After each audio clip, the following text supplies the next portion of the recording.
Hello and welcome back to Rob's PC Workshop. Today we're going to be interpreting ping and trace route output.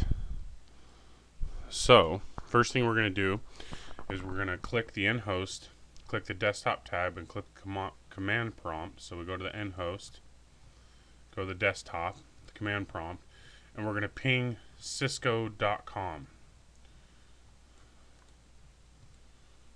You can type this in or you can just copy and paste it.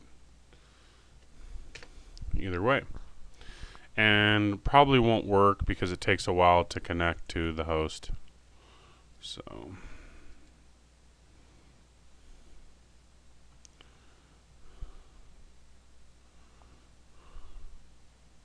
there it goes. It's connected.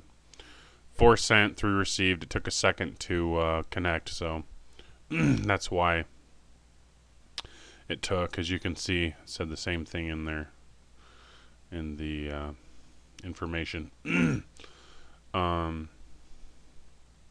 So from the output, you can see the end host was able to obtain an IP address from the command prompt window on end host, ping ehost at 192.168.4.10. So now we're going to ping 192.168.4.10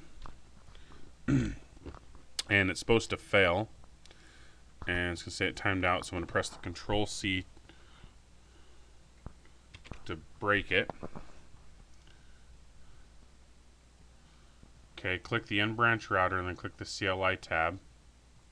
So we're going to go to the end branch router right here.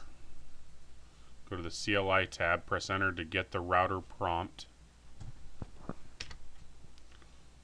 I'm going to ping Cisco from here.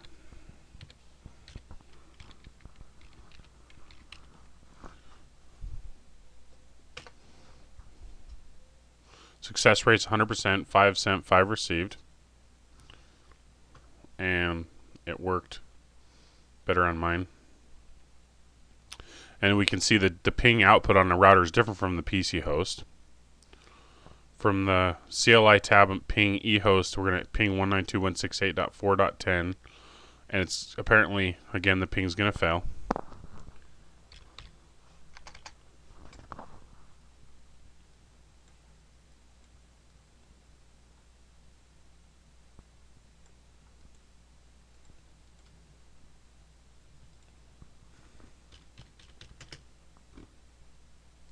I'm copy and pasting my timeout.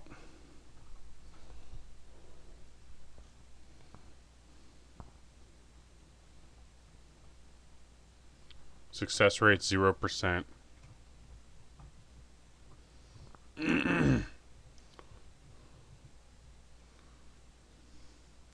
we're going to test connectivity using trace route from a host computer and a router.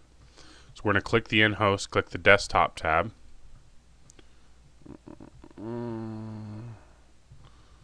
And then click the command prompt. From the command prompt, trace the route to the Cisco service. So we're going to tracert.www.cisco.com.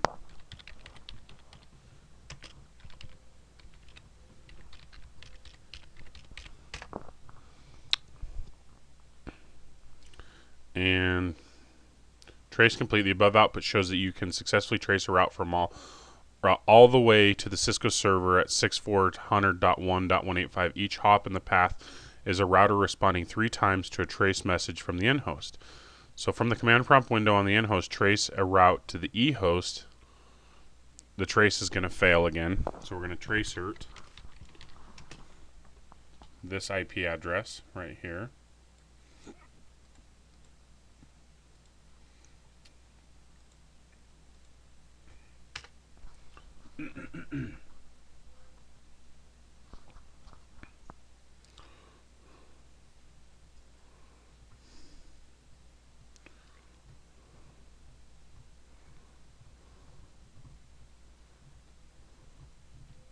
So request timed out. We're not going to wait for all 3. We're going to Control C to cancel it.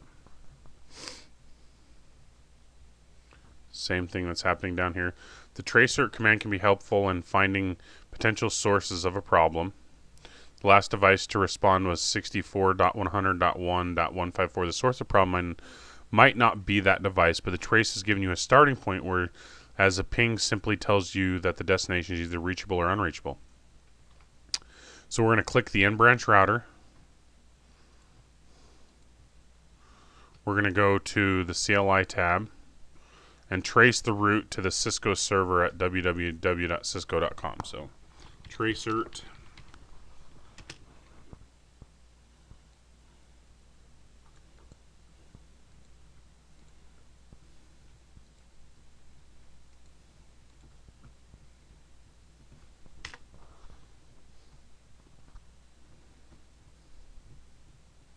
trace route, excuse me.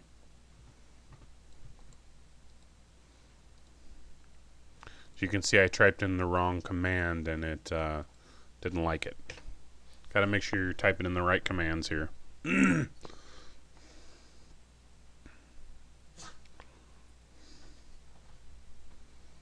As you can see, trace route output on a router is very similar to the output on a PC host. The only difference is that on a PC host, the IP address is listed after the 3 millisecond outputs.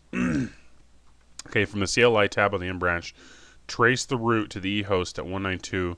The trace fails the same IP address, so trace route again, and this IP address right here.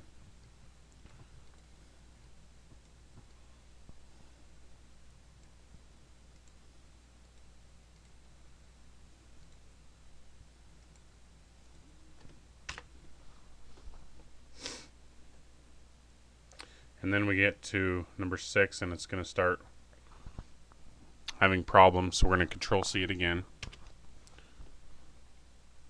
And that is how you use... Hold on a sec here. Control-C.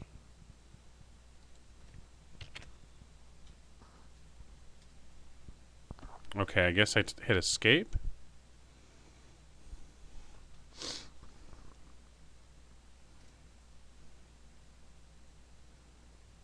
Again, I can use the Control-C to abort command.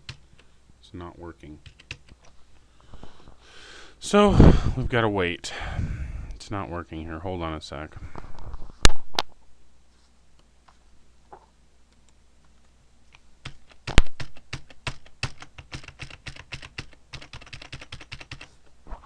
Supposedly Control-C is supposed to work, but I'm not having any luck with it. So, but that shows you how to use tracert, traceroute, and the ping command to detect problems on a network. Hope that's been helpful. Have a nice day.